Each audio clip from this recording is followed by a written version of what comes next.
Joe Harris is there. Woohoo! So, Michael Robbins. Hey guys. Susan Juicy. Hi Susan. Hey from Vegas. All right, got some new people tonight.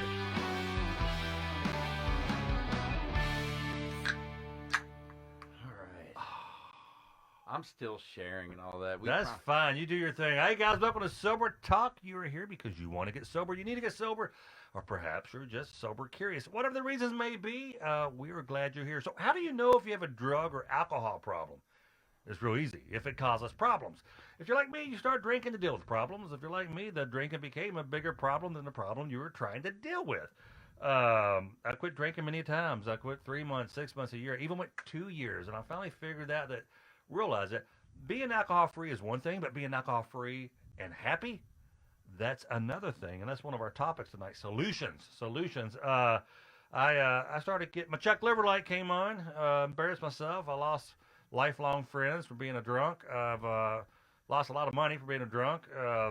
Start getting alcohol-induced cardiomyopathy, having heart issues. And I was breaking my wife's heart because she thought I loved the booze more than I did her and the kids. And it sucks to say this, but I did.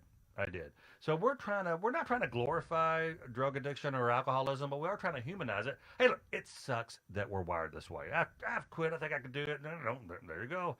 2 beers turns into 30 beers, and but it's nothing to be embarrassed about. You know what?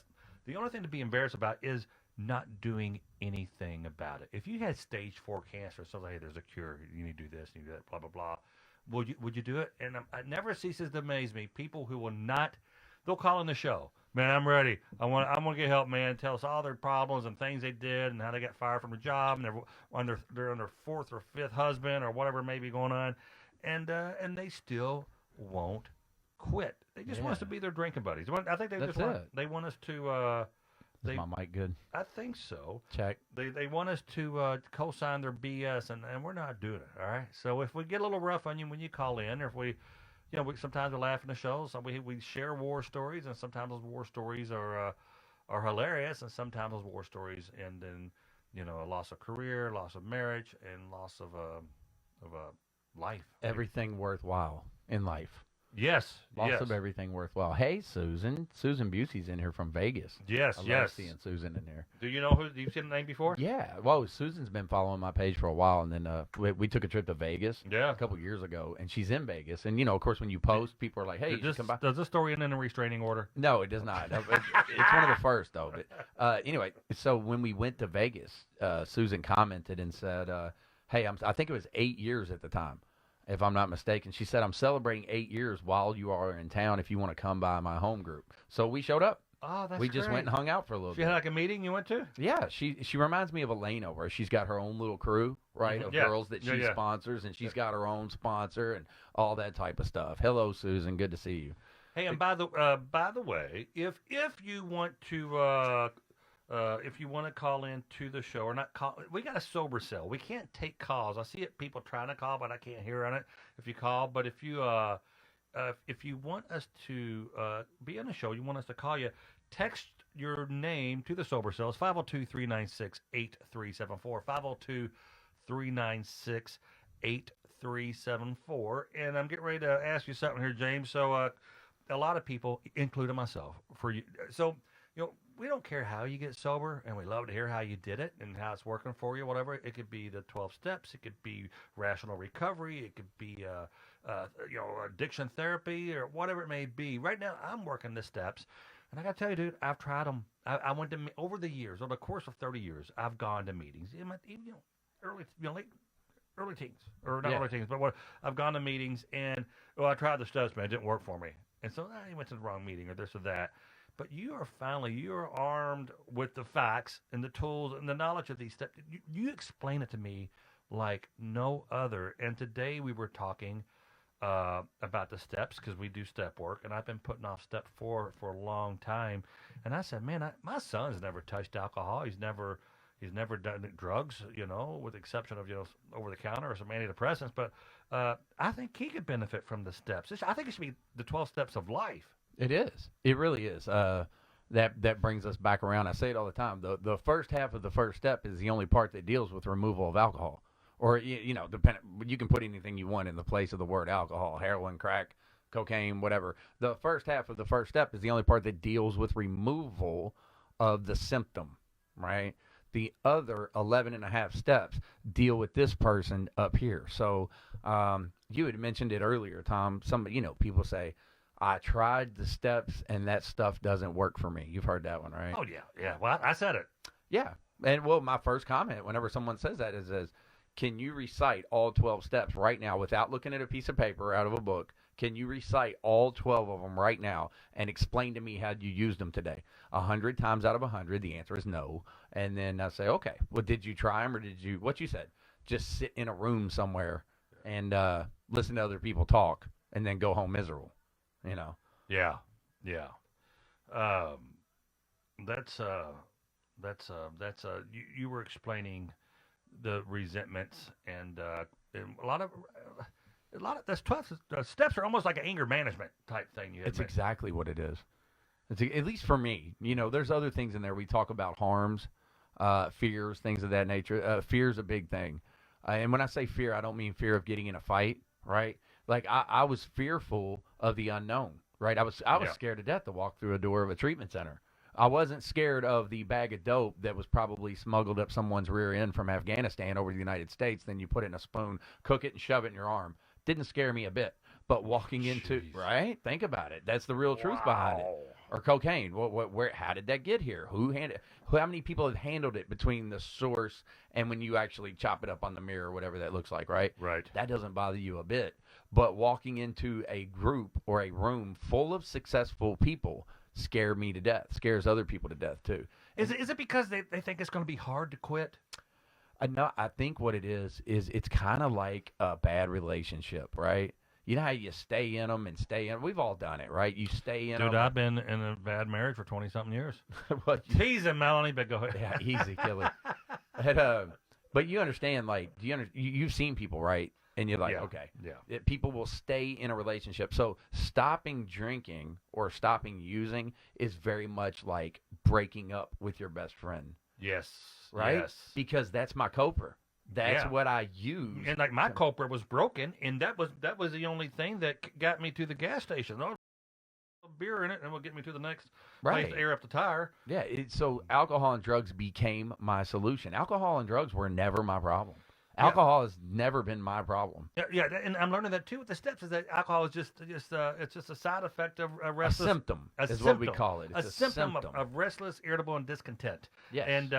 And so getting, like I said, being alcohol free is one thing, but being alcohol free and happy, that's where the term dry drunk comes from. When people can't just be happy in their own skin. Right. And that was me for you. And today we were talking about the 4-step, and I was harboring some anger towards someone, and you go, man, that anger is going to be the one thing that's going. That's a what they call that relapse waiting to happen right there. Yeah. And how did you explain that to me? I thought that was freaking. So the 4-step talks about what is a 4-step? How's it? 4 steps, the roadmap to what makes you miserable. Okay. Right? That's what it is. The 4-step. You write down, and Tom and I, he doesn't mind me telling you all this, right? So we started the resentments tonight. That's where that's where I always start people. We're going to start on the resentments. We're going to go look at a list of things that bother you. Yeah. Remember anger management. These things eat me alive. And I can tell you all right now with Tom, it could be something anywhere from the mouse not working on the computer here to the cell phone going off nonstop, which I'm the same way, right? Nonstop. And I get angry.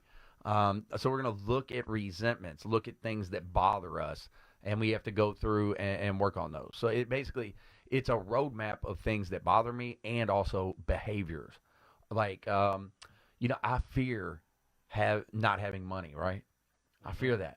So in the past, I would sell drugs because I have to have money to support my habit and have money. You see, there's behavior good money in that. Good money in that. Being a drug dealer. Yeah, I mean, it can be. No benefits, no health benefits. There's no such thing as a successful drug dealer. Yeah, they doesn't come with insurance or anything like that. United Healthcare. I tried. Yeah. So that 4-step you were talking about. You harbor these angers and stuff, and it could be a sibling, it could be a child, it could be a work, it could be whatever, and you're walking around with that 5-gallon bucket. Explain that. Okay, that's what you were getting at, the 5-gallon bucket, right? So now we're talking about resentments as far as the 4-step go. And also, just so you know, the 4-step is the roadmap to what makes you, at least I call it, what made me homeless and all that stuff. The 10th step, we'll get into that. Yeah. Is a daily repetition of the 4-step. Gotcha. It says 10th step. Continued to take personal inventory, and we were wrong. Promptly admitted it. So what we're working on right now with Tom is the 4-step. We're taking a personal inventory or the roadmap to what makes you want to drink or makes you frustrated, angry, tired, whatever that looks like. Right, is this ongoing thing.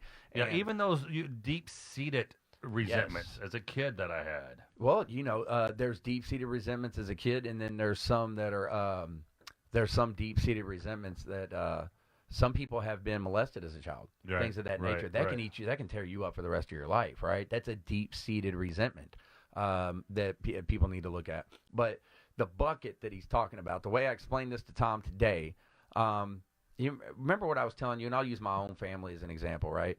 I have boundaries now with my family, but I might be arguing with my father about some business, and then my mother's anxiety kick in, Right. and then my kids are yelling and won't listen to me, and then Elena and I get into an argument about something, and then my business partner and I get into an argument about something, all within a 1-hour period. And your coper used to be broken, so the first thing you would do, Drink. I need a drink. Hey, let's go to happy hour. Yeah, let's get me out of here get and me put out. a drink in my hand. Yeah, I can't get to the bar quick enough. I had a rough day. Right, and what's Your the first thing coper's you do when broken. you take a drink?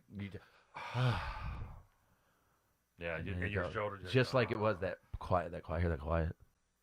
That's the way I feel Yeah. when I take a drink. Uh-huh. All of that resentment temporarily goes away, but unfortunately for us, drinking and drugging comes with its own side effects. Oh, and then all of a sudden that night you're drinking more, and you're like, screw that man, you suck, man. I'm not coming in today. So you take it, and that's when you burn the house. It's like that vicious cycle.